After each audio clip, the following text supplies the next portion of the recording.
Palakkad youth കോൺഗ്രസിൽ പൊട്ടിത്തെറി. Youth Congress Palakkad നിയോജക മണ്ഡലം പ്രസിഡന്റ് രാജിവെച്ചു. PS വിപിനാണ് രാജിവെച്ചത്.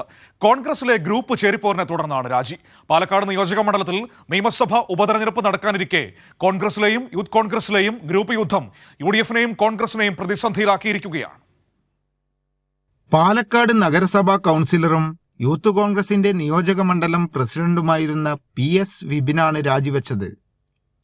ഷാഫി പറമ്പിലിന്റെ നോമിനിയായാണ് വിപിൻ പാലക്കാട് നിയോജക മണ്ഡലം പ്രസിഡന്റായി തെരഞ്ഞെടുക്കപ്പെട്ടത്. എന്നാൽ വിപിൻ KC വേണുഗോപാൽ ഗ്രൂപ്പിലേക്ക് മാറിയിരുന്നു. തുടർന്ന് യൂത്ത് കോൺഗ്രസ് നേതൃത്വത്തിൽ നിന്ന് അവഗണനയും അധിക്ഷേപവും വിപിനെതിരെ ഉണ്ടായി. ഇതിനെ തുടർന്നാണ് വിപിൻ രാജിവെക്കാനുണ്ടായ സാഹചര്യം.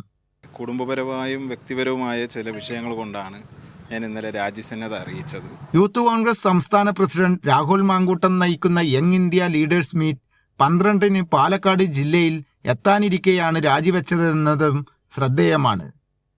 എന്നാൽ ജില്ലയിലെ മുതിർന്ന നേതാക്കൾ ഇടപെട്ട് രാജി പിൻവലിക്കാനുള്ള ശ്രമവും നടക്കുന്നുണ്ട്.